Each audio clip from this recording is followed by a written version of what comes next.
문재인 정부 통계 조작 감사 결과가 어제 발표가 됐습니다. 부동산 정책에 명운을 걸었던 문재인 정부 최소 102차례에 걸쳐서 통계를 조작 지시했다는 사실이 감사원 감사를 통해 밝혀진 겁니다.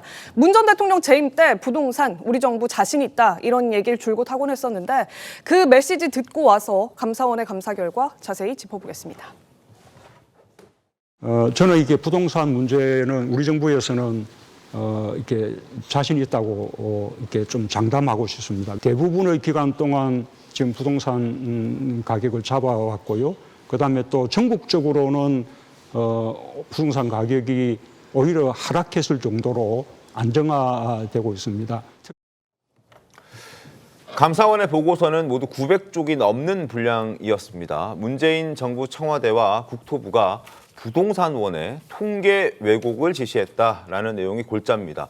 정부 초기부터 3년 10개월 동안 모두 102차례나 지금 통계를 조작했다. 주택 통계 조작했고 소득 통계도 조작했습니다. 마치 계산된 것처럼 그리고 부동산 가격이 오르지 않은 것처럼 떨어진 것처럼 통계를 왜곡 조사했죠. 그래서 장하성, 김수현, 김상조 등 정책실장 등 4명이 모조리 관여가 돼 있다, 연루가 되어 있다라고 감사원은 밝혔습니다.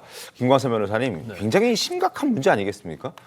아니 이게 민주국가에서 이게 있을 수 있는 일인지 모르겠어요. 더구나 이제 통계 조작 이런 것들은 사실은 이제 독재 정권에서 뭔가 국민을 현혹하기 위해서 쓰는 수법 아닙니까? 네. 그런데 주택 가격하고 이제 소득 분배 이런 것들을 국민에게 보여주기 위해서 네. 이거에 대해서 어떤 국민의 원성이 있을 수 있으니까 이걸 조작을 했다는 거예요. 그것도 한두 차례가 아니라 이제 102번이나 걸쳐서 이제 조작을 했다는 건데 일단 우리가 그 당시도 부동산의 어떤 폭등에 대해서 엄청나게 많은 국민들이 지금 어려웠지 않습니까? 그런데 그 당시 우리가 그냥 상식적으로 생각하면 주위에서는 계속 부동산이 올라요. 경우에는 뭐 100%, 2배까지 올라간 경우도 있었거든요. 근데 그 당시에 문재인 정권에서 어떤 얘기를 했냐면 3년 2개월 동안 11% 올렸다는 거예요. 그러면 3억짜리 아파트면 3천만 원밖에 오르지 않았다는 거예요. 3년 한 2개월 동안에. 그거 자체를 사실 믿을 수 없는 거기 때문에 그 당시 굉장히 많이 논란이 있었어요. 그런데 이게 단순히 통계 조작을 어떤 방법을 보면 굉장히 조직적으로 이루어졌다. KB국민은행에서는 매주 그 부동산 가격 동향을 발표를 합니다. 맞습니다. 그런데 정부에서 한국 부동산에서 발표하는 거하고 너무 차이가 큰 거야. 경우에 따라 한 45% 차이가 납니다. 그래서 그 당시에도 통계 조작하는 것이 아니냐 그런 말이 굉장히 많았는데 결국 이번에 드러났다고 보고 있고요. 그다음에 중요한 게 또 소득 통계거든요. 문재인 정부에서 문재인 전 대통령이 공약으로 소주성을 얘기했을 때 이건 어디 이제까지 세계 역사상 유례가 없는 일이라고 했는데 결국 문재인 정부에 들어서서 보니까 소득주도 성장이라고 한다면 가계소득이 성장을 해야 하는데 네. 오히려 악화됐거든요. 이게 또 이것도 조작했다는 거 아닙니까? 그래서 일반 가계소득 평균을 내는 게 아니고 거기에 가계소득 중에서 취업자가 있는 그런 가계 그래서 가중치를 뒀다는 거예요. 그럼 당연히 가계소득은 올라갈 수밖에 없고 그때 마치 이것이 소주성 정책으로 말미암아서 가계소득이 올라가는 것처럼 네. 국민을 현혹했다고 볼 수밖에 없죠. 네, 이 국토부가 발표한 통계예요. 당시 민간 통계와는 무려 40배나 가까운 차이가 나기도 했습니다. 문 정부 부동산 대책을 주도했던 김현미 당시 국토부 장관 목소리 들어보겠습니다. 문재인 정부 들어와서 집값 폭등 인지하고 계시나요? 네, 잘 알고 있습니다. 어느 정도 올랐다고 보시나요? 감정원 통계로 11% 정도 올랐다고 알고 있습니다. 몇 퍼센트요? 11%라고 알고 있습니다. 11%요? 네네.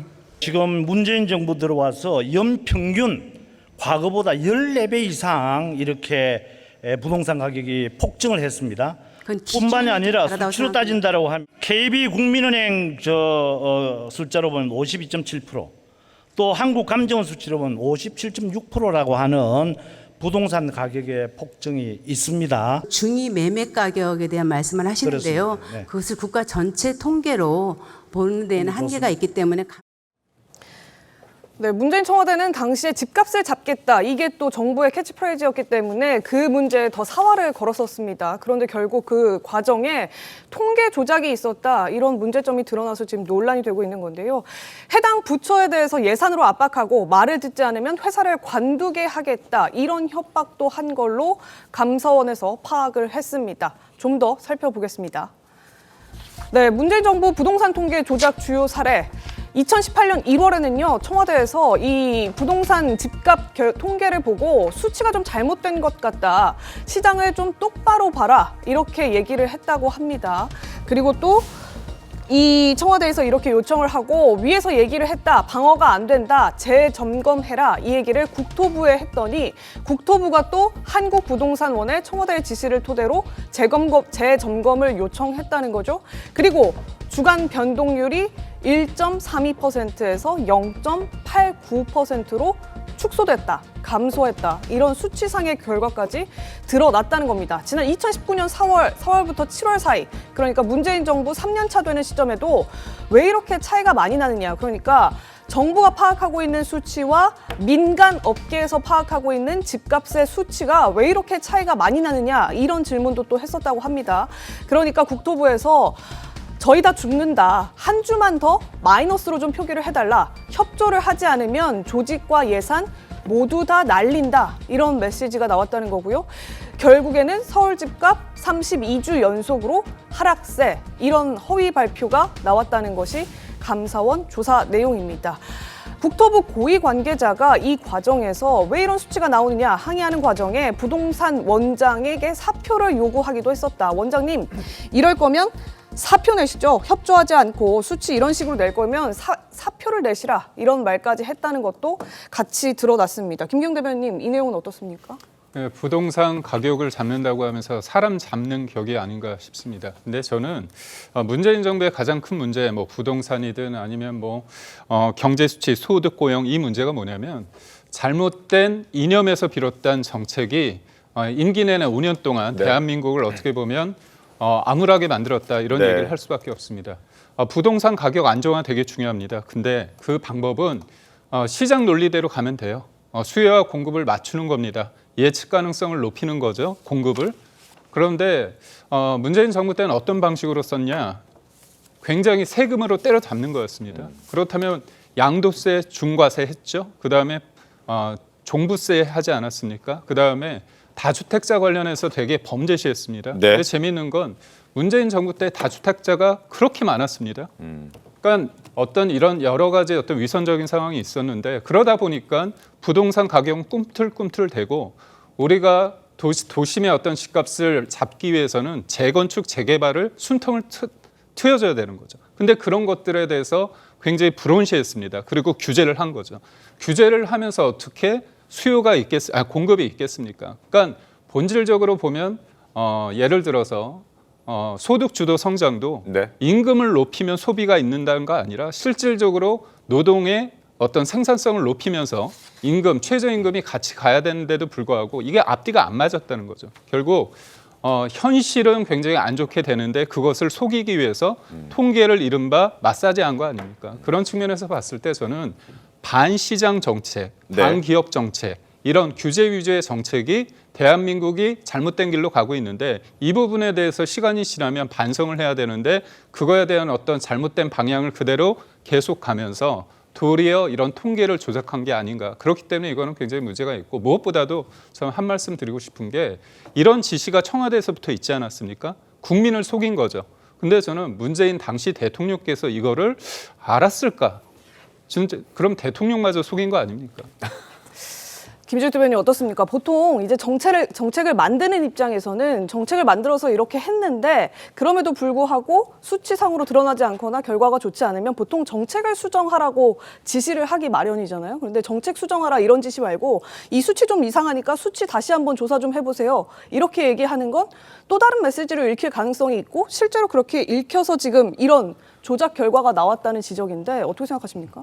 먼저 문재인 정부의 부동산 정책이 좀 비판받는 부분들 또 부족했다 이런 평가들 이런 부분들에 대해서 겸허하게 저도 뭐 저희도 부족한 부분이 있었다고 인정합니다. 그리고 그 부분에 대해서 되게 송구하다 이런 말씀 좀 드리고 싶어요.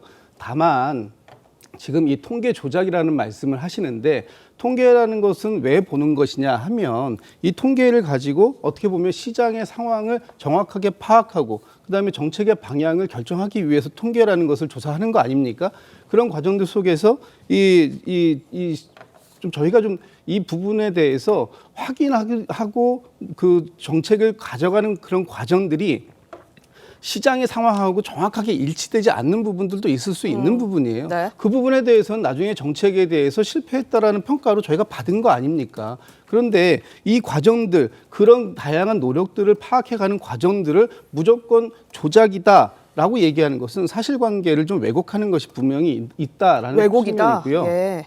그리고 지금 그 윤석열 정부에서의 감사원이 정말로 순수하게 국정에 대한 그 지원 기관으로서 자리매김을 했구나라고 제가 보는 것이 이런 부분들 특히 이 발표가 왜 이 시점에 이렇게 있게 됐는가 차기 정부를 선출하는 지금 과정들 속에서 이 지금 감사원의 발표는 사실은 굉장히 정치적인 감사 결과를 내놓은 거 아닌가 이렇게 저는 평가를 할 수밖에 없습니다. 알겠습니다. 그동안 윤석열 정부에서의 감사원이 이 현 정권에 대해서 특히 뭐 사저 이전에 관련된 그런 부실 감사라든가 이런 부분들에 대해서 평가를 어떻게 받고 있는지도 명확하게 저희가 좀 이해해 볼 필요가 있다 이런 말씀 좀 더불어서 좀 드립니다. 네.